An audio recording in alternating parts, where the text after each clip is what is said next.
y a compartir.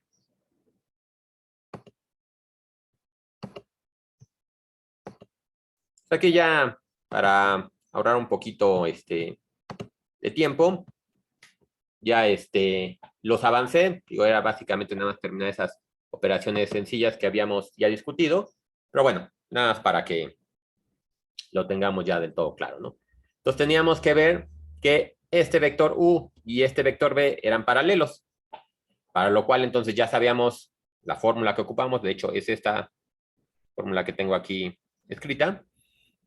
Entonces vamos a sacar primero el producto escalar y las magnitudes de cada uno de los vectores, ¿no?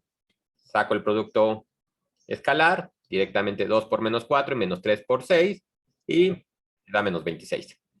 La magnitud de U, igual, sacamos 2 al cuadrado, 3 al cuadrado, me da raíz de 13, y la de B lo mismo, ¿no? Aquí nada más la factoricé para que fuera más sencillo de visualizar, ¿no? Y ya, entonces nada más sustituimos en la fórmula que nos interesaba, entonces nos quedaría menos 26 entre raíz de 13 por 2 por la raíz de 13, ¿no? Entonces aquí se ve que vamos a tener que, bueno, 13 por 2, 26, me queda menos 1, ¿no? Con el menos que ya había obtenido de de acá, ¿no? Entonces, no hay problema, está sencillo en realidad resolver este tipo de problemas. Lo importante es la interpretación, ¿no? Lo mismo podríamos hacer para estos dos vectores, igual les había dado, que se ve interesante, ¿no? Digo, para los que no lo hayan estudiado del todo, lo que podemos ver, por ejemplo, definido este vector y definido este vector, pues yo lo que veo es que lo que tenía en X ahora lo tengo en Y, y lo que tenía en Y ahora la tengo en X, pero con signo negativo, ¿no? Entonces está interesante, digo, nada más como verlo como definición, y queremos ver si eran ortogonales, ¿no? Entonces igual, ¿no?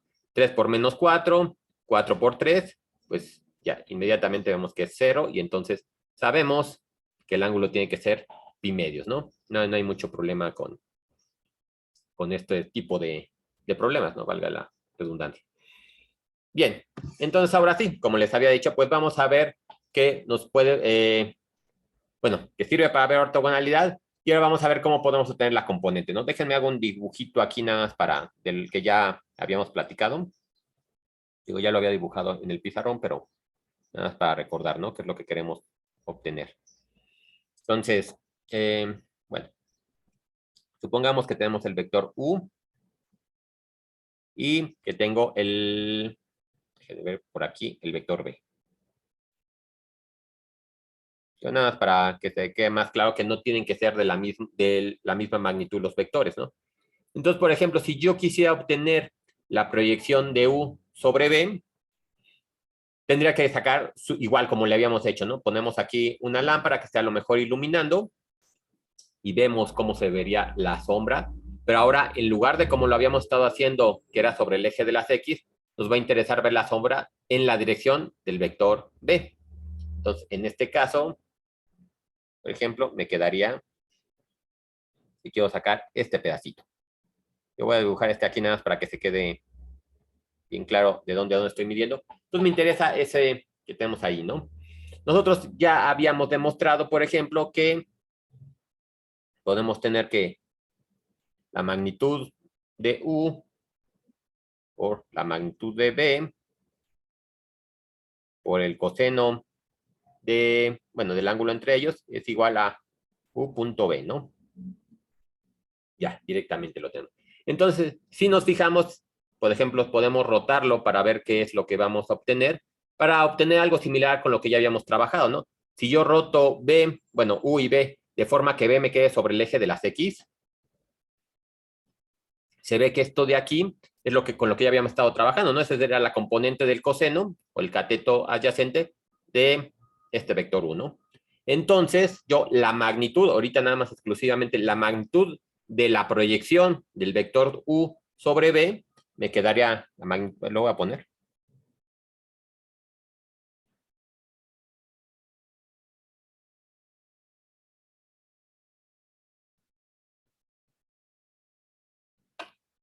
Entonces, la magnitud de la proyección me quedaría entonces U coseno de teta, ¿no? Que es exactamente como lo habíamos visto, ¿no? Si tenía un vector unitario, pues nada más me quedaba que la componente en el eje de las X era el coseno del ángulo. Si no, pues tengo que multiplicarlo por la hipotenusa, ¿no? Tal cual esta sería, la magnitud de U sería mi hipotenusa en este caso. Entonces, U coseno de teta es igual a el producto, el producto escalar dividido entre la magnitud de B, ¿no? Directamente, ahí ya lo podemos ver, esa magnitud tal cual, ¿no? Entonces esto ya no tengo problemas. Ya tengo cuánto mediría la sombrita que estoy intentando yo proyectar sobre esta dirección. El problema es que todavía no tengo la dirección del vector. Entonces me faltaría multiplicar por un cierto vector para que entonces ahora sí la proyección tenga la magnitud que me interesa y tenga la dirección que me interesa, que yo lo estoy intentando tener la proyección de U, que ya la obtuve, en B.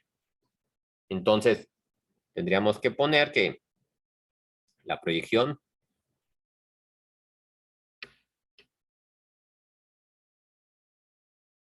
voy a llamarle nada más así, proyección de U en la dirección de B, digo nada más para denotarlo de alguna manera. Esto sería igual, entonces, como ya dijimos aquí, a U punto B, que me está dando la magnitud de la sombra. Esto se ve claramente que es un escalar, ¿verdad? La magnitud de un vector es un escalar mismo y el producto escalar, pues, también es un escalar, ¿verdad? Pero me falta entonces la dirección, como les decía. ¿Y qué habíamos dicho que nos servía para determinar la dirección de los vectores? Pues el vector unitario. Entonces, como yo quiero que esa proyección está en la dirección de B, pues puedo utilizar el vector unitario de B de forma que ya no me altere el tamaño de la sombra que tenía, ¿verdad? Como yo sé que es una magnitud unitaria, yo sé que la magnitud completa de la proyección estará dado por esta componente de aquí, bueno, por esta escalar que tengo aquí. Entonces yo puedo poner eso multiplicado a B entre la magnitud de B. Eso me da mi vector unitario, ¿no? Y ya esto que tengo aquí me está diciendo en qué dirección queda. Esto igual ya lo podemos reescribir nada más para que quede más compacto. Tengo la magnitud de B aquí, la magnitud de B aquí, me va a quedar entonces U por B, bueno, producto escalar, entre la magnitud de B al cuadrado por el vector B. Entonces ya sé que ahora sí, esto de aquí es un escalar que me va a dar el tamaño que va a tener la sombra, y esto de aquí me da mi dirección, ¿no? Y se ve claramente cómo va a, bueno, cómo se arma, ¿no?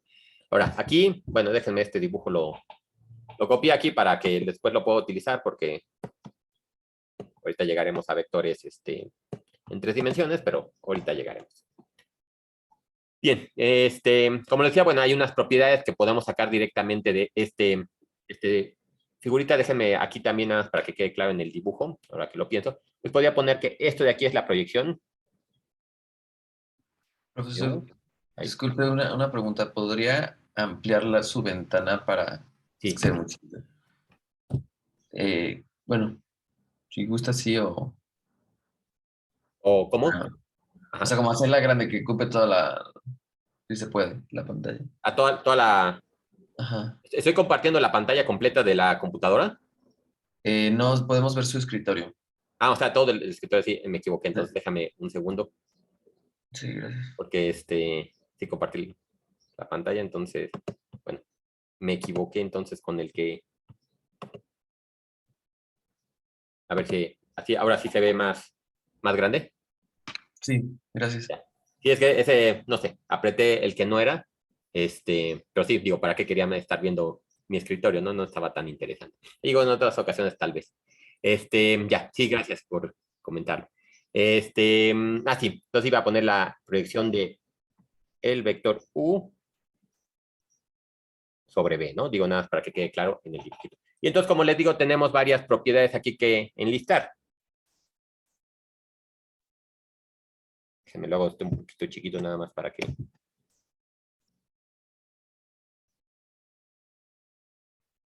Propiedades, ¿no? Entonces, la primera que podemos sacar directamente es la que podemos obtener del producto escalar. ¿Qué pasa, por ejemplo, si el producto escalar me queda negativo? Entonces, la proyección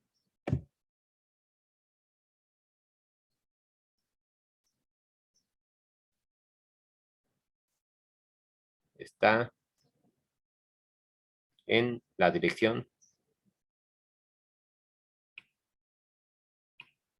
de B si U con B es mayor que 0. Y obviamente en dirección opuesta,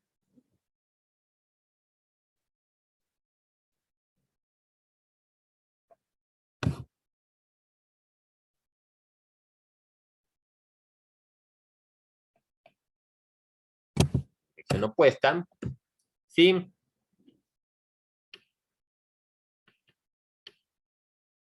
es menor que 0. Digo, y eso se ve de dónde sale con este problema que resolvimos aquí atrás, ¿no? Aquí, por ejemplo, en este caso, como estamos normalizando, digámoslo de alguna forma, entre la magnitud de U y la magnitud de B, de hecho aquí me faltaron las, bueno, de notar que es un vector, ¿no? Aquí siempre acuérdense, hay que poner el vector porque si no, no tendría sentido. Estamos normalizando, entonces se ve que a lo más esto puede valer menos 1. Y, bueno, sus correspondientes, pero entonces tienen direcciones opuestas cuando tengo signo negativo, y si estoy del otro lado, entonces a lo más podría valer 1. Y tendría dirección, bueno, tienen la misma dirección si tienen signo positivo, ¿no? Entonces, esa es una de las propiedades, digo, nada, como para la interpretación más rápida después. Otra propiedad es que se puede pensar, bueno, la proyección de U sobre B se puede pensar como la componente de B del vector 1, que se ve claramente que sería aquí, ¿no?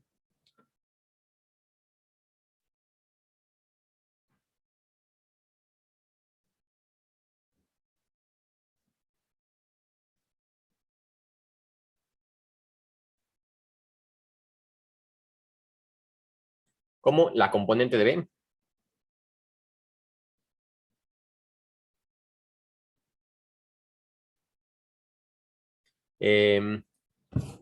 B del vector U.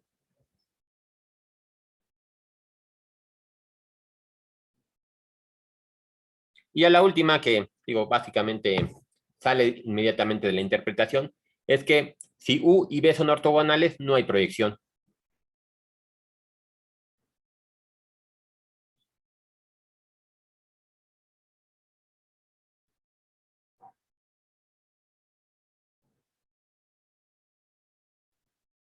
Bueno, ortogonales o perpendiculares, ¿no?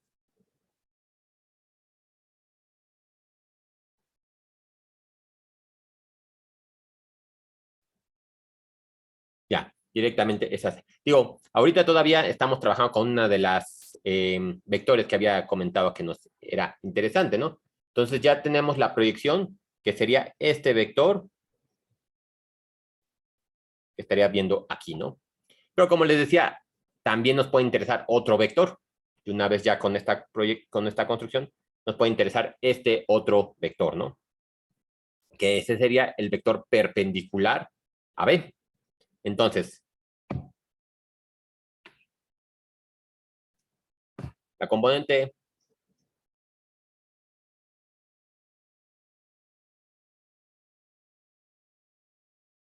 perpendicular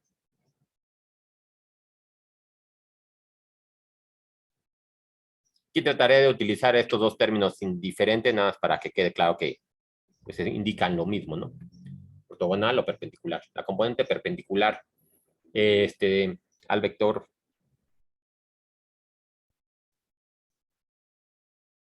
B, ¿cómo la podríamos sacar? Aquí, por ejemplo, entonces yo tengo que este es el vector U, que ya conozco. Este es el vector W, que quiero conocer. Y esta es la proyección que también ya conozco. Entonces, si se fijan, si lo pensamos como vectores, exclusivamente como vectores, no como magnitud que con Pitágoras, sino como vector tal cual, yo podría sacar que el vector U es igual a la proyección de U más el vector W que tengo acá, ¿no? Así es como habíamos sacado las sumas. Entonces yo podría despejar. Entonces en este caso W como vector es igual a U menos la proyección de U sobre B. Esto sería igual a U menos, déjenme lo, como tenemos aquí, U por B, bueno, punto escalar, la magnitud de B al cuadrado por B. Esa sería entonces mi definición, ¿no? Y podemos demostrarla, ¿no? Una demostración muy pequeñita que se puede hacer aquí es directamente haciendo el producto, ¿no? Hagamos W, producto escalar B. Entonces, este es igual, ya sabemos la definición de W. Me va a quedar U menos punto B entre la magnitud de B al cuadrado por el vector B, producto escalar con el vector B, ¿no? Bien, entonces directamente aquí lo podemos hacer este por este, me va a quedar U, producto escalar B, menos este con este de acá, ¿no? Entonces este me va,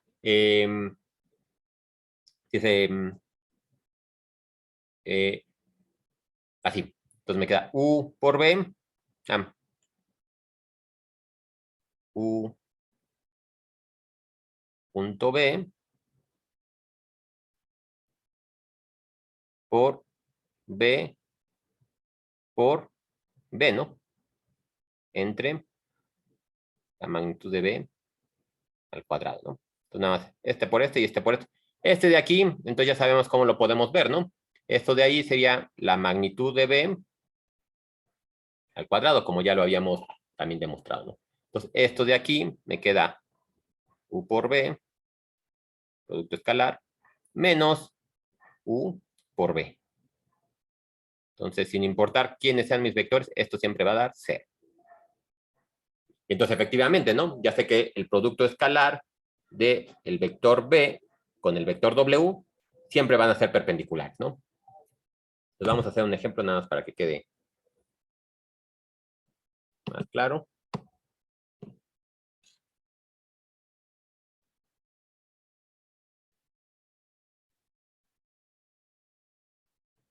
Obtener la proyección y la componente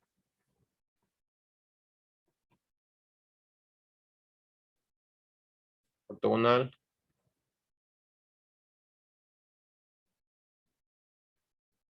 de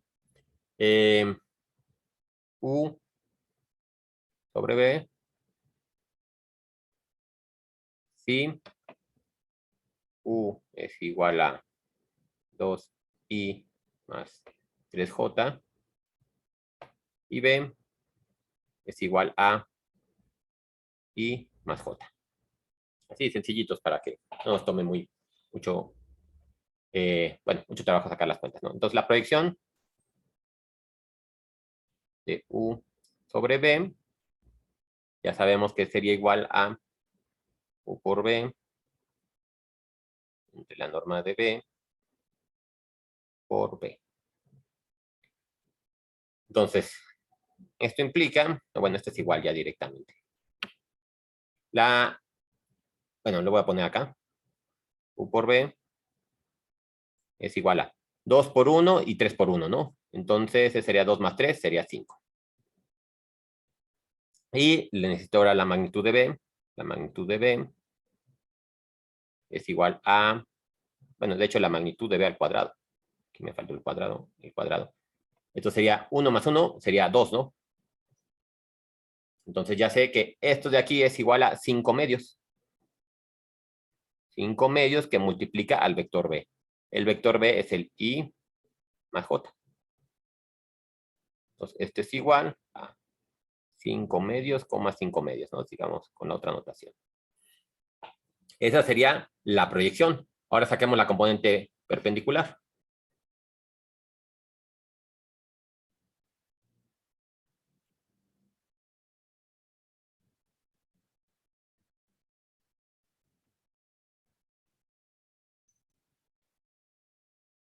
W sería W igual a ese de aquí. Bueno, me regreso. Sería esto de aquí, ¿no? Entonces tenemos que sacar el vector U menos la proyección. Entonces aquí tendríamos, déjamelo, 2,3. Entonces sería 2i más 3j menos 5 medios de i más 5 medios de j, ¿no? Entonces igual 2, o sea, ese 2 lo puedo ver como 4 medios menos 5 medios, me va a quedar menos un medio, ¿no? Menos un medio de i. Y luego este 3 medios lo puedo ver, digo, este 3 lo puedo ver como 6 medios, menos 5 medios, me va a quedar un medio, ¿no? Más un medio de j. Entonces, esta es la componente perpendicular y esta es la componente de la proyección, ¿no? Y si quieren lo podemos verificar. Podemos poner que W.B, bueno, producto escalar con B, esto es igual a menos un medio de I más un medio de J, producto B. Ya sería I más J, ¿no? Entonces se queda menos un medio más un medio es igual a 0. Entonces, efectivamente, este vector de aquí es perpendicular a B, ¿no? Y va en, bueno, muchas otras cosas que podemos ver con los vectores, pero de entrada les digo, esta es una propiedad que me interesa mucho porque vamos a interesarnos las proyecciones, ¿no? Después pues, lo veremos con más calma. Bueno, ¿hay alguna duda de cómo resolver este tipo de problemas? O sea, cómo sacar la proyección y la componente perpendicular.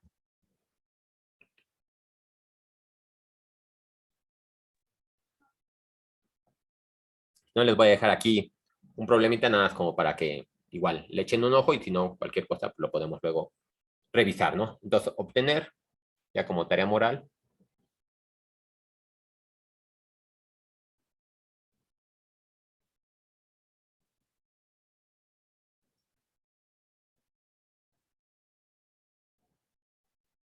de U sobre B, de sobre B, si U es igual a 2i menos 3j y B es igual a menos 9i más 6j. Y ya, ¿no? Ese nada más ahí se los dejo, inténtenlo hacer, no hay, si se fijan, no hay mucho problema. Y ahorita, bueno, quiero dejar ya de lado un poquito la parte del plano e irnos ahora con los vectores en el espacio, ¿no? Digo nada más para verificar un par de cosillas, ¿no? Que de hecho aquí los vectores en el espacio los vamos a ver de forma muy rápida porque ya hay un montón de conceptos que ya definimos, ¿no? Entonces, vectores en el espacio.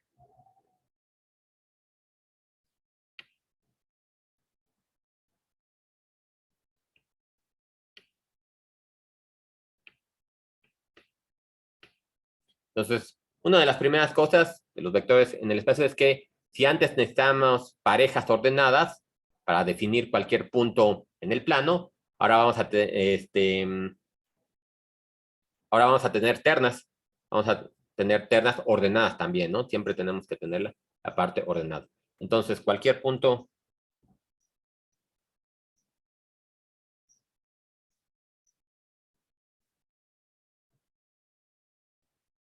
espacio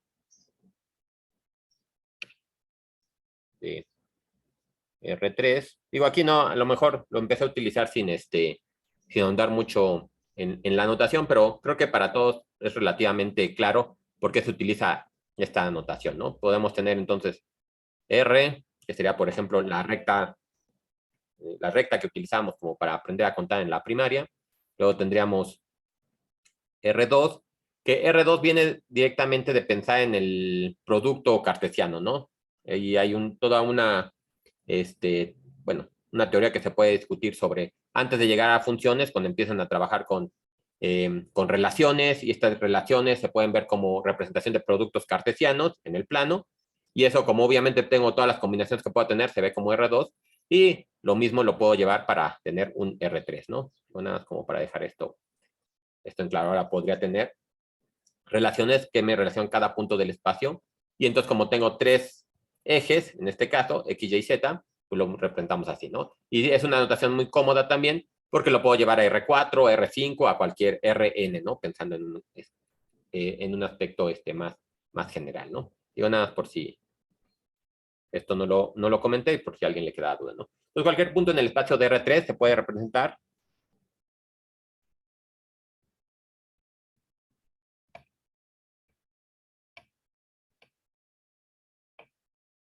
por A, B, C, ¿no? O sea, con tres puntos ordenados, como les decía, ¿no? Una cosa importante, como ya vimos también cuando estábamos en el plano, es que para representar un punto yo necesito poner un origen. Y ya que tengo un punto y tengo un origen, ahí podemos tener ya la idea de vector. Va a ser exactamente lo mismo para el espacio, pero aquí voy a tener dos casos particulares, ¿no? Aquí, como están ustedes acostumbrados, lo podemos poner así, ¿no? Si yo fijo un origen y pongo un punto aquí que le llame el A, B y C, entonces ya lo tengo perfectamente definido ese punto, y podría definir un segmento de recta que va desde el origen al punto, ¿no? Una cosa importante que, digo, aquí podemos ya cambiar un poquito con respecto al plano, es que puedo tener dos sistemas de referencia. Bueno, dos sistemas para ver, ¿no? Tengo el sistema de mano derecha, o el sistema derecho, y voy a poder tener el sistema izquierdo, ¿no?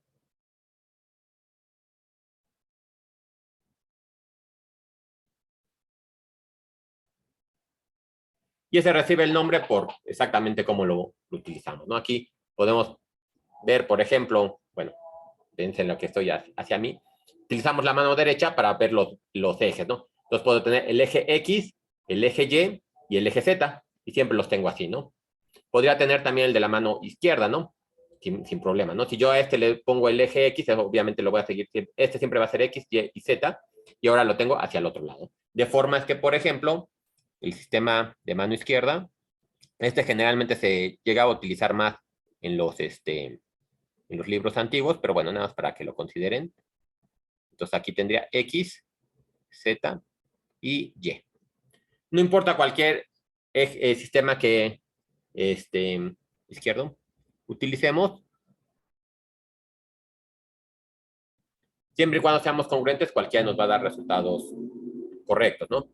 Obviamente, pues en el mundo que vivimos es más común tener esta parte del sistema derecho, ¿no? Y de hecho es lo que yo creo que básicamente todos ustedes habían conocido, ¿no? Pero bueno, que los tienen. Aquí ya tenemos una pequeña diferencia con el que teníamos, ¿no? Ahora sí podemos tener dos sistemas de referencia. Ahora, estos sistemas de referencia tal cual están definidos nos definen tres planos. El plano definido por XZ, el plano definido por XY y el plano definido por YZ. Esos planos también nos van a generar octantes. En el caso de dos dimensiones teníamos cuadrantes, ahora vamos a tener 8 regiones en lugar de 4, ¿no? Entonces los octantes, y es bueno tenerlos presentes porque, como recordarán en el caso del plano, si nosotros más o menos ubicamos la región del plano en donde se encontraba nuestro vector o nuestro objeto con el que estamos trabajando, ya sin necesidad de hacer cálculos, podríamos inferir si era un comportamiento negativo, si era positivo. Por ejemplo, en el plano, si estaba todo abajo del eje de las X, ya sabemos que las Y siempre iban a ser negativas, ¿no? Y ahí lo veíamos en los cuadrantes.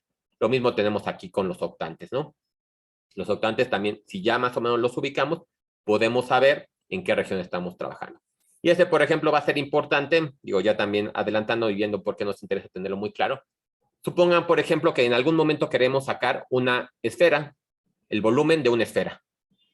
Obviamente, si está en el origen, pues me conviene a lo mejor ubicarla en el primer octante, ubico ese gajito de esfera en el primer octante, y yo nada más si tuviera que integrar, para no hacer sobre toda la esfera, pues a lo mejor lo puedo hacer nada más en el primer octante, ¿no? Ver, por ejemplo, de aquí a acá, cómo se comportaría, y luego de aquí a acá cómo se comportaría, ¿no? Digo, no voy a dibujar la esfera porque seguro no me sale, pero que se vea cuál es la idea, ¿no? Y lo mismo, y veríamos que tiene una simetría por ahí, ¿no? Entonces, a lo mejor calculo el volumen en ese primer octante y luego lo multiplico por 8 y ya no hay ningún problema, ¿no? Entonces, por eso es importante, ¿no? Digo, una de las cosas muy, muy sencillas a lo mejor de ver esta interpretación, ¿no?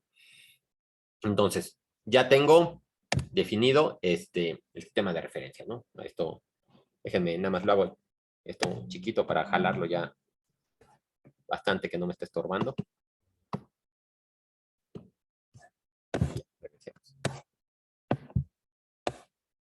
Bueno, entonces tengo el sistema de referencia. Y ahora entonces, ahora podemos regresar a los vectores, ¿no? Sea B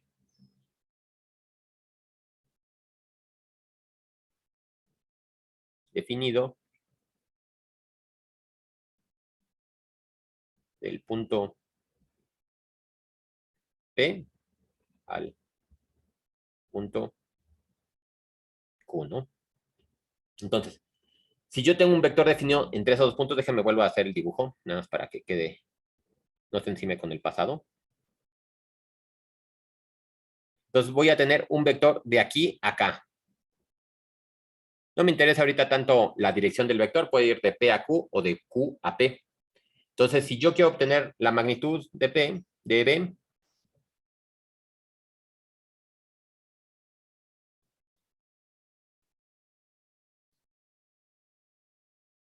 es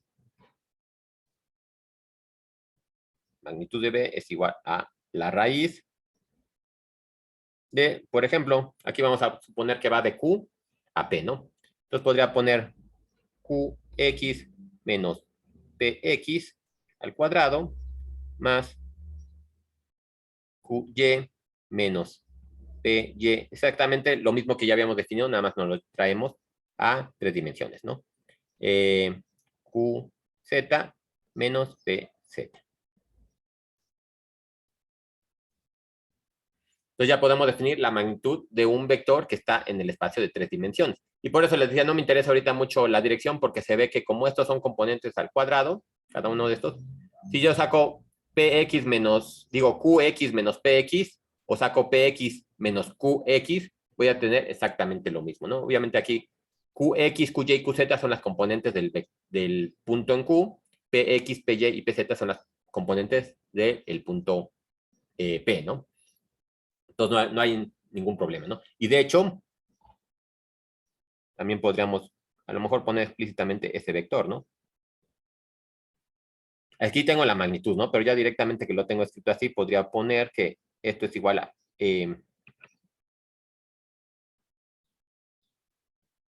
Qx menos Px en la dirección de Y. Ah, bueno, aquí de una vez voy a ocupar, bueno, ahorita primero lo pongo así y luego definimos los vectores que obviamente ya saben que existen, ¿no? Qy menos Py y QZ menos PZ. Entonces, esa sería la forma de denotar ese vector, ¿no? Definido por por esos puntos, ¿no? Y también, obviamente, esto no lo podríamos llevar al origen. Si estamos esto en el origen, pues ya nada más quedaría, por ejemplo, que P de X fuera el origen. Entonces nada más me quedaría QX al cuadrado más QY al cuadrado más QZ al cuadrado, ¿no? Y sería exactamente lo mismo como ya habíamos visto, o bueno, recuperamos la ecuación, por ejemplo, de una esfera, como ya la habrían ustedes visto, ¿no? Bien, entonces, otras propiedades, también podemos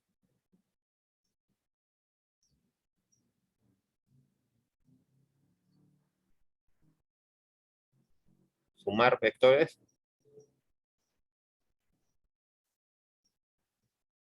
y multiplicar por escalar.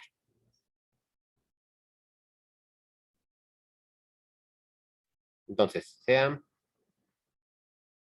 U igual a UX, UY, UZ, B igual a BX, BY, BZ y alfa en los reales.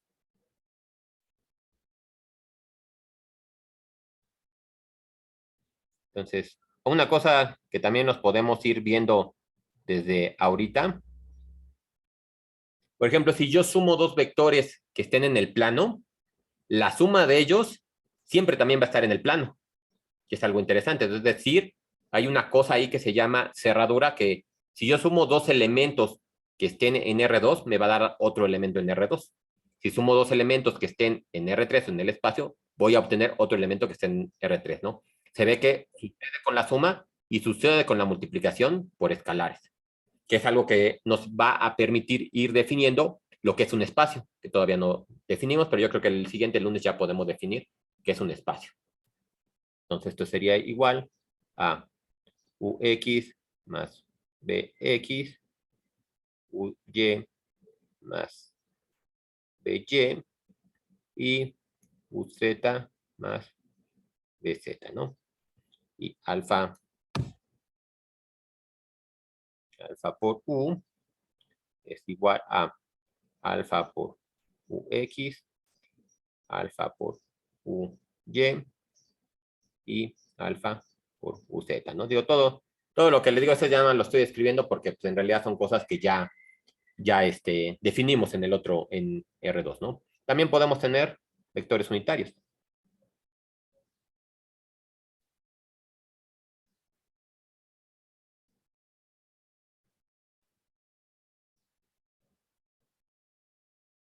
Unitarios. Definidos también igualito a como lo habíamos hecho en el caso pasado. Por ejemplo, si B igual a 2,4, menos 3, el vector unitario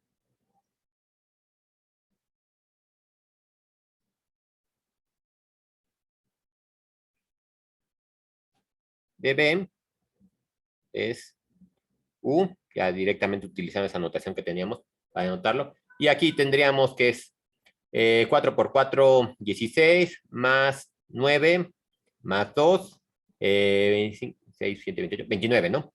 Entonces, la magnitud de B es igual a raíz de 29. Igual lo verifican, digo, creo que no me equivoqué, pero igual échenlo. Y entonces U va a ser igual a B entre la magnitud de B,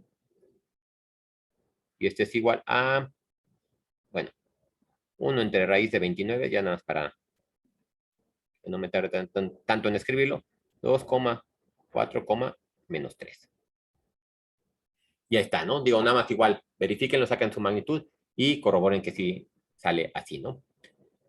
Entonces, bueno, ya tenemos cómo podemos ver la suma de vectores, la multiplicación por un escalar, la representación de un vector en R3, tenemos nuestro sistema de referencia, la magnitud, que es algo que nos define al vector, pero nos falta la otra parte, la dirección. La dirección es un poco más compleja, ya que no solo depende de un ángulo. Cuando teníamos en el plano solamente necesitamos dos planos, ¿no? Digo, dos ángulos. Digo, un ángulo, perdón.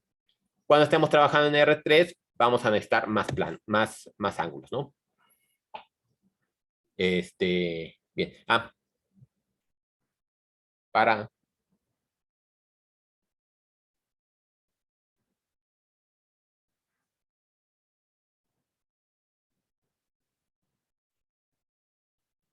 en R3,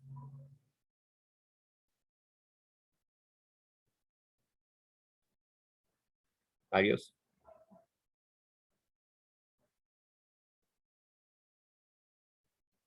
Y eso es, de hecho, no, ni siquiera lo necesitaba bajar tanto, ¿no?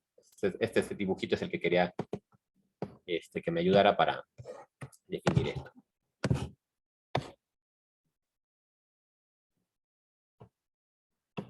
Entonces, aquí, bueno, tengo la representación en 3 dimensiones de este vector o de este punto que tengo aquí.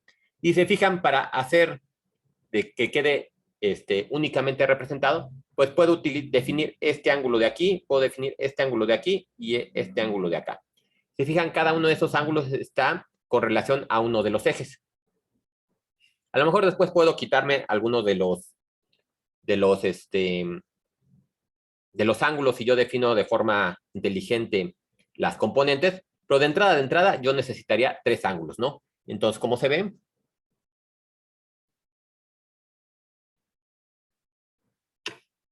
Es conveniente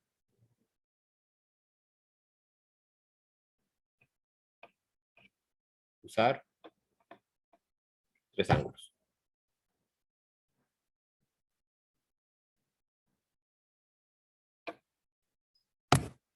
Tomemos.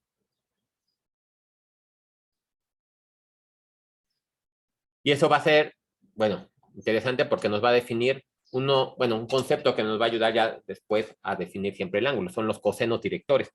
La vez pasada teníamos definimos por ahí un vector director.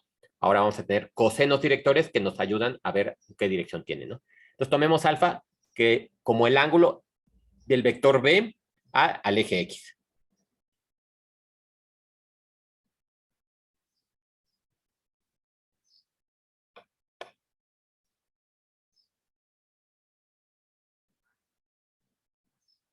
Eje X.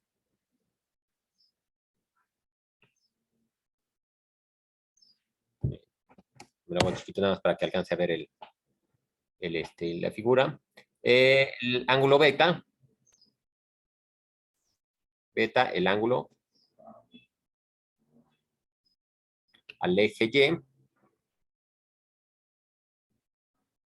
Y gamma al eje Z, ¿no? Entonces, si se fijan, con esa definición y con el dibujito que tengo aquí, yo puedo definir coseno de alfa es igual a x0, como lo tengo aquí representado, x0, entre b, la magnitud de b. Coseno de beta será igual a y0 entre la magnitud de b, y por eso es que recibe el nombre de cosenos directores, ¿no? Coseno de gamma es igual a z0 entre la magnitud de b, ¿no? Y aquí les pongo, ¿no? Cosenos.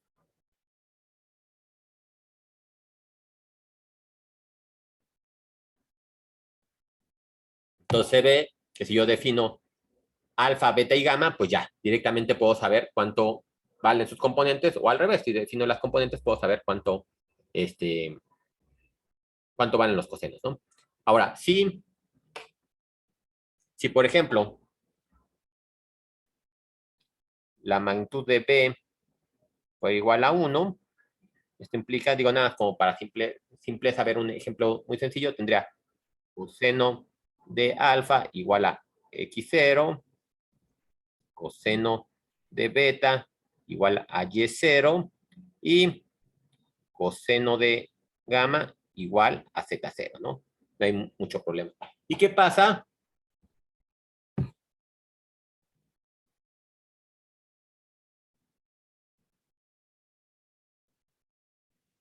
Si tomamos coseno cuadrado de alfa más coseno cuadrado de beta más coseno cuadrado de gamma, ¿no? Digo nada más como para verificar qué es lo que nos está diciendo esto de acá. Porque escribiéndolo de esta manera, digo, aquí lo escribí de esta manera para que fuera más sencillo de visualizar, pero no necesariamente tiene que ser que la magnitud sea 1. Pero escribiendo de esta manera, entonces yo tengo que la componente de X está dada por el coseno de alfa y así la componente de Y y componente en Z, ¿no? Entonces, como ya habíamos revisado de esta definición que tenemos aquí, yo espero que la suma de las componentes me dé la magnitud. Y la magnitud, pues la definimos de entrada como 1, ¿no? Entonces, si yo sumo eso de ahí, ¿qué es lo que voy a obtener? Del otro lado, yo voy a obtener x cuadrado, x0 al cuadrado, perdón, más y0 al cuadrado, más z0 al cuadrado. Y de hecho, si lo queremos poner general, aunque ya sepamos cuánto vale la magnitud, esto lo podría poner entre la magnitud de b al cuadrado, ¿no? Esto lo saqué directamente de aquí, ¿no? Nada más puse este al cuadrado, más este al cuadrado, más este al cuadrado. Y esto de ahí va a tener que... de hecho, ya lo puedo tomar, ¿no?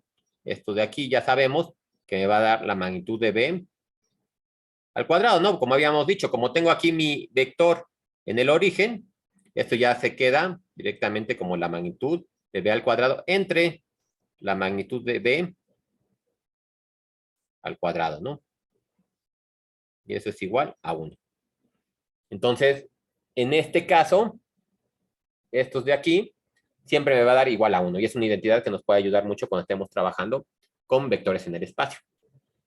Bien, entonces podemos tomar un vector unitario.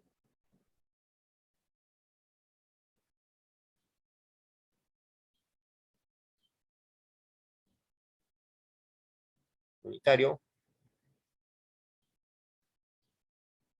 U igual a coseno. Coseno de alfa, coseno de beta y coseno de gamma. Bien. Bueno, digo, nada más, digo, es que estaba viendo la hora. Nada más por alcanzar a hacer un pasito más, que quiero revisar lo del producto escalar, ya en R3. Entonces les voy a dejar aquí un problema que creo que no hay mucho trabajo. Hay mucho trabajo. Pues ya para no tardar mucho haciendo ese, ¿no? Pues uno que revisemos los cosenos, ¿no? Calcular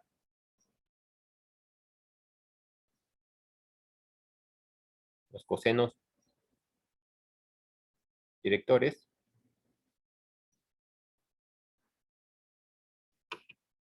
de B igual a 4, menos 1,6, ¿no?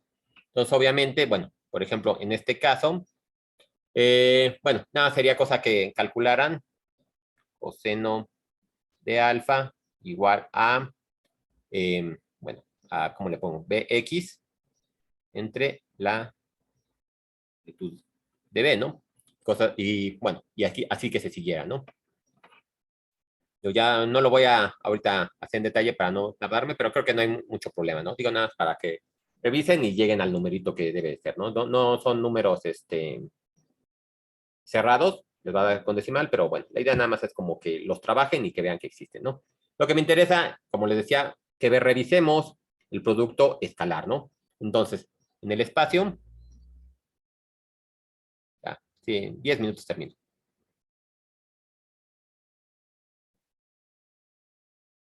También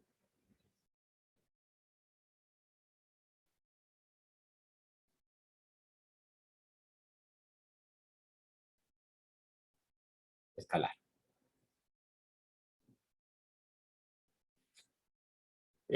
Bueno, antes de eso, espérenme, antes de que escriban esto, porque necesito definir un vector en particular antes del el producto escalar. También tenemos, déjenme aprovechar lo que ya escribí, vectores. Vectores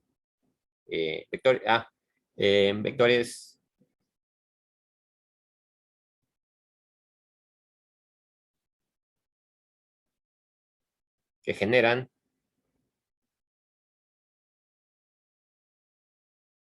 al espacio. R3. Es que con esto vamos a ver cómo, digo, la vez pasada lo hicimos ya para R2, ver cómo se generaban estas multiplicaciones de componente a componente, pero a que lo veamos con R3 y las combinaciones que pueden suceder, ¿no? Por eso me interesa primero definir esto, ¿no? Tenemos a I, que ya lo conocen ustedes, como el 1,0,0, J 0,1,0 y K, en este caso que es el nuevo, sería 0,0,1, ¿no? De forma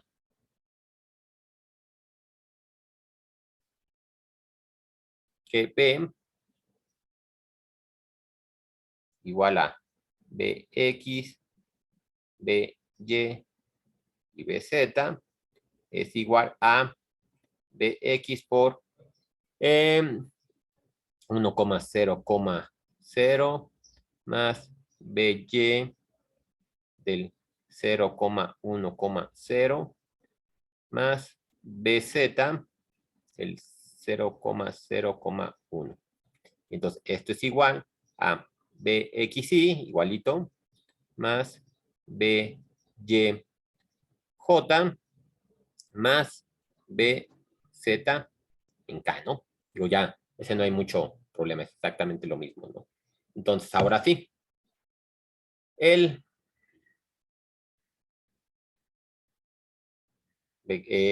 producto vectorial, el producto escalar, perdón,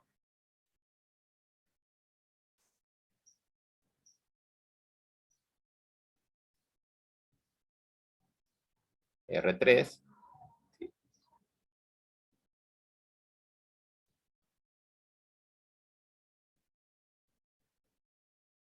como. Entonces, nosotros podemos tener que U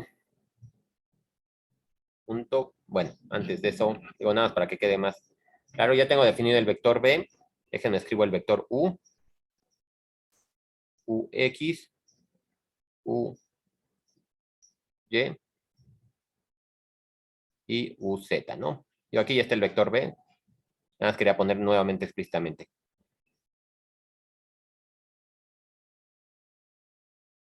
Entonces, U.B lo podríamos ver como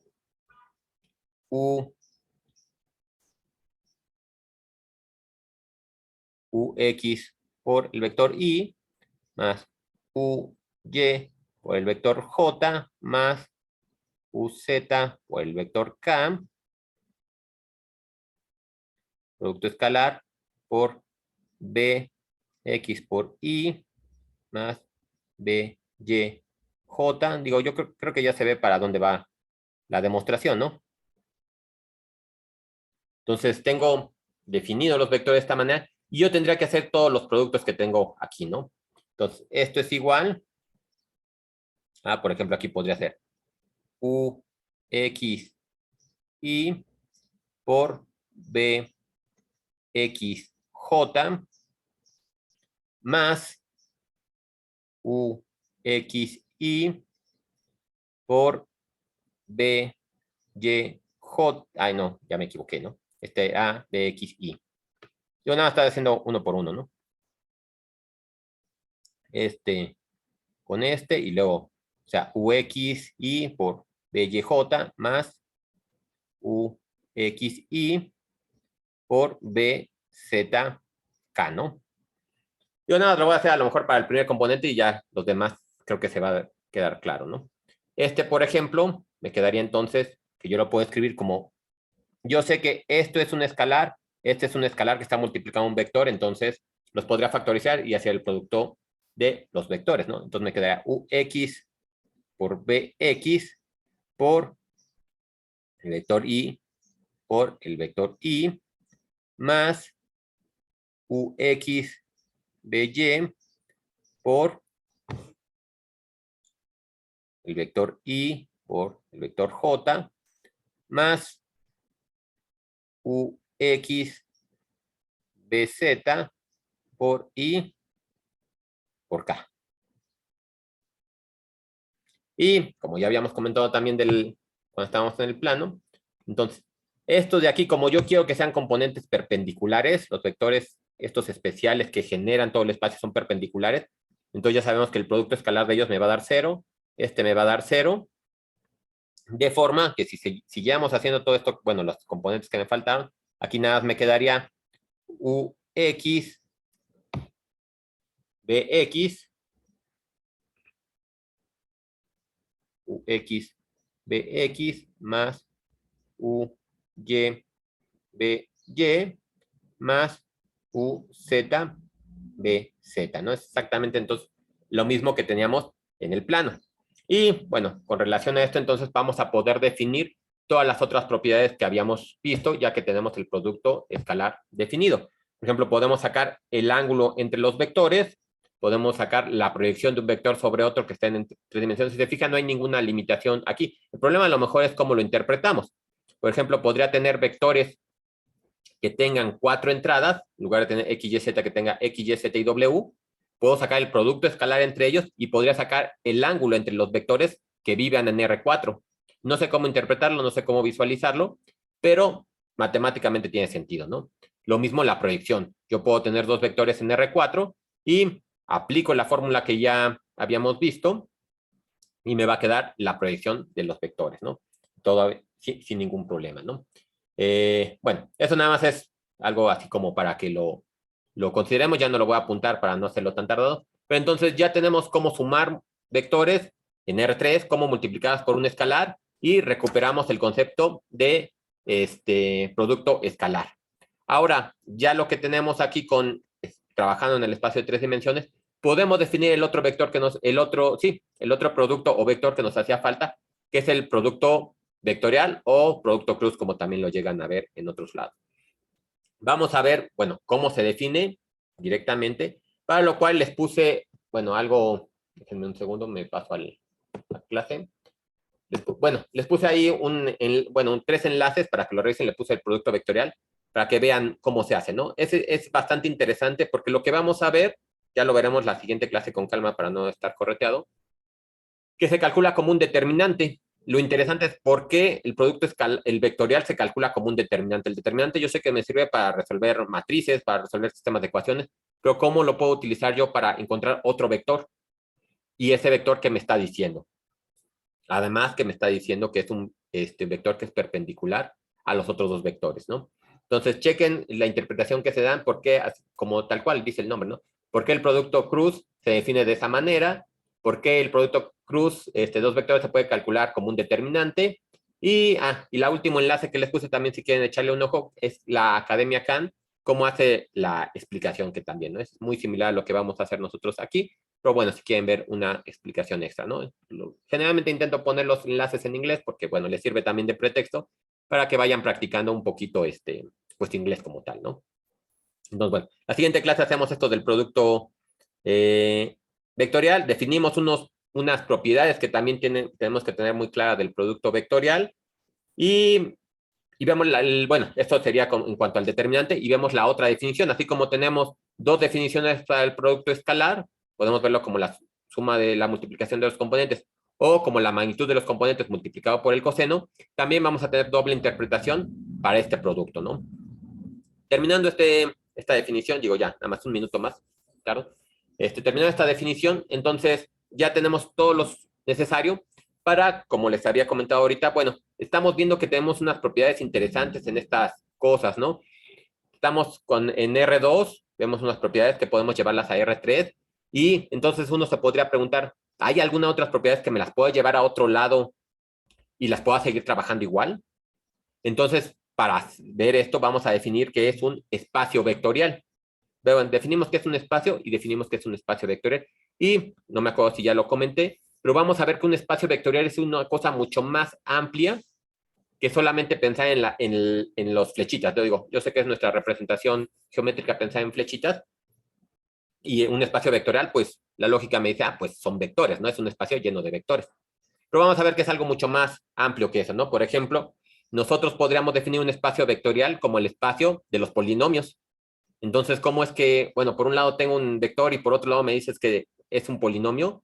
Entonces vamos a ver por qué podemos hacer esas analogías, ¿no? Que es un espacio vectorial, sus propiedades, y qué cosa lo podemos extender la definición, ¿no? Entonces para allá vamos, porque luego nos va a interesar ver las propiedades de estos espacios y eso nos llevará a definir otras cosas con las que vamos a trabajar después. Pero bueno, si no hay dudas, ahorita fue algo muy, muy sencillo, lo que era nada más como el introductorio para este nuevo tema. Si no hay dudas de lo que vimos el día de hoy, lo dejamos hasta aquí y nos vemos el próximo lunes para terminar estas definiciones que les decía. Bueno.